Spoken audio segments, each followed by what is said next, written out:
today might be an extra special day. It is an extra special day. It is a day that's been 2.5 years in the making. 2.5 years in the making, and that is because your new cookbook, the Essential Cottage Cookbook, is finally out.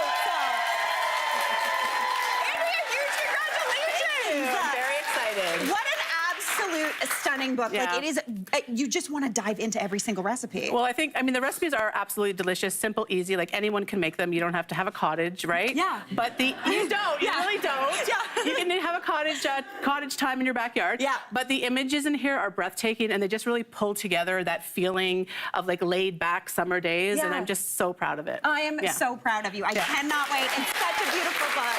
Okay, so first up, what kind of inspired this book for you? Well, I've been going to a cottage in Inglesby, Ontario, and Halliburton my whole life as a kid. My dad was going when he was 7 years old. Yeah. So it's kind of in my blood, and I just woke up one morning thinking, maybe a cottage cookbook. Yeah. And it just started pouring out of me, like the chapters and the recipe ideas.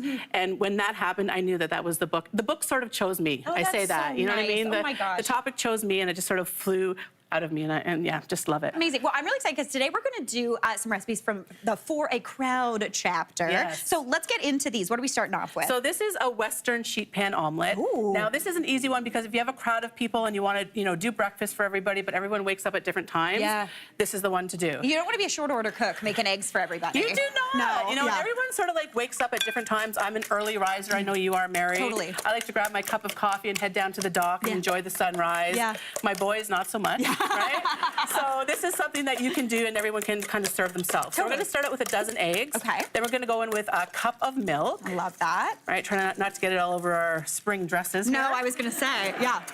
I love the fact also that we're getting this ready too, because sometimes the process of bringing the eggs to the cottage, they break. Yes, so you can get this done in advance, Okay, so I'm going to get you to chop up some green peppers. So classically in a Western omelet, we know is peppers, we've got onions, and we've got some like black forest ham or some sort of protein. You could use bacon as well. Love that. Again, this is supposed to be simple. It's supposed to be things that you can grab that are accessible, that are seasonal. And then we're going to go ahead and what we've done is we've preheated the oven to 350 degrees. Okay. And we've sprayed a baking sheet with sides on it. Okay. So you can spray it or you can absolutely put some parchment paper in there. Perfect. To help, release the egg. So now this is, I'm going to give you the fun job because you're going to transfer it to the I was going to say. I'm going to do this. So we're just going to sort of pour that egg mixture. Oh, so you're just making one ginormo omelet. One ginormous one. Love that. I love that. And then we're going to pepper it with all those peppers. Okay. Onions and ham. And what type of onions are we using here? We're just using straight up white onions or cooking onions. Just make it look beautiful. Now, would this work with, why a Western omelet? This is kind of for my dad. Nice. I figure this is Larry Buckett's favorite type of omelet. Yes, what a name. Yeah. The cookbooks in the recipe are sort of have a sense of nostalgia, so this is nostalgic for me. And to be honest, this is what I'll order when I go to a diner. Yeah, 100%. I love that. And last but not least, we'll go in with some black forest ham. And you can do half, and you can leave half for someone who might be vegetarian. We're going to just do half here. Okay, fantastic. Right? And then, Mary, you're going to get to take that to the oven. Okay. That sounds like fun. Okay, well, I do this, Andrea. Right? And she's going to be a minute. Okay. But that goes into 350 for like 15 to 20, 25 minutes, depending on your oven. Oh, that's nice and quick. Yeah, really quick because it's nice and a nice thin piece of egg, so it doesn't take long at all. Do you know what I love about that too? I don't know about you, but my cottage does not have air conditioning. Your oven's not going to be on for a long time heating your place up. Precisely. And this can make like 12 breakfast sandwiches, or you can do 6 breakfast sandwiches. You can put them out. Look at that. Isn't that gorgeous? Come on. Get out of here. So we'll just do a little sliceroo. Exactly. I mean, that could be for 12 people. It could be for 3 or 4, depending on how much you eat. I was going to say, I'm not going to lie. When I go to the cottage, it's like picky. So you just pick and eat this all day long, and you are a happy camper. Okay. Or cottager, as Or it were. cottager. That makes sense, too. All right, get that out of there. See, it comes out really easily. Oh, my God, that's beautiful. Serve it up, and you're good to go. All right, Andrea Buckett. We have got our breakfast ready to go, feeling delicious. What about something that's maybe a little lunchy or sherry? So this is a pasta salad. It's a creamy tortellini and green salad, which I absolutely love, because everyone loves a pasta salad, but this is a little bit different because it has those stuffed tortellini. You can do cheese, you can do meat. For our dressing, we have in here, we have some mayo and some sour cream. Okay. I'm gonna get you, I'm gonna pass this to you, Mary, because I'm gonna get you, the green part of it is kale, snap peas, green onions, and celery. So there's lots of green going on. Like anything green you have in the fridge? Like anything green you've got in the fridge, right? Yep. We're gonna stir in a little bit of hot sauce because you know I love a little pop of flavors. Me too. Surprisingly, there's no mustard in here. That's it. Wild.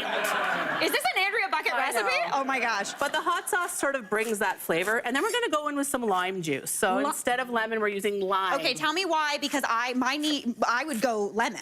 Lemon. Lemon is the obvious choice. Yeah. But sometimes I like to be less obvious, You know? do. Andrea A Buckett, little always bit keeping lime. it fresh. Always keeping it fresh. But it does have that citrus hit. It has a little bit more florality. And I just think it's sort of a fun addition here. I think, can I tell you why I think you put lime in there? Please do, I Mary. think it's because you like a cocktail with lime, and that's what you have on hand at the cottage.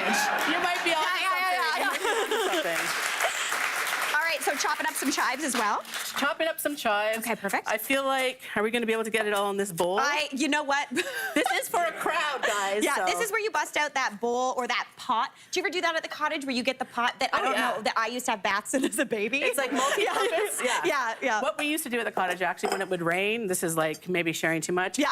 But my mom would like put us out on the deck on our bathing suits, and we just like have a shower in the rain. Yeah. Honestly, that's the dream. Yeah. That's the dream. All right, I'm gonna get you to throw in the kale and the chives. Perfect. You could do parsley as well. Okay. But this is a lot of salad here. Okay, talk about, so as opposed to doing a classic pasta here, we're doing a cheese tortellini. Yes. I love that. This is, I mean, it just adds a little bit more bite. It adds a little bit more chew, a little more substance, but you can just see how gorgeous this is. Oh my gosh, that's stunning. The creaminess, and I love the mixture of the sour cream and... Thanks, Mary. Oh my gosh. Oh yeah. Okay, my favorite part of this is the ones from the bottom of the bowl where it's the most saucy. Okay, let's give it a taste. Or a little saucy, Mary. I'm going in. We're always a little saucy in Andrea Oops. Buckett. Oopsie. Okay, here we go. I feel like only one of us can taste. She's good, right? The lime juice. The Yeah. lime juice. Oh my gosh, that's amazing. All right. Speaking of lime juice, I think we've worked really hard. I think it's time for a cocktail. Cocktails are mucho important when you're having a laid-back day. So this is for those people who have been chopping wood, or maybe had a golf game, or laying on the hammock, whatever it might be. But This listen, is for the laying on a hammock, reading a book with this next to Andrea Buckett, what an absolute delight. Let's give it a taste. Oh yeah, come on, right? Oh, Andrea Buckett, congrats and cheers to you on this amazing cookbook. And studio audience, just in case you're looking for some deliciousness, thanks to Andrea, you're all going home with a copy of the Essential Cottage Cookbook. Cheers, congratulations, friend. I'm so proud of you. Hey, Mary here. What did you think? Drop your comments below and don't forget to like and subscribe for more of the good stuff.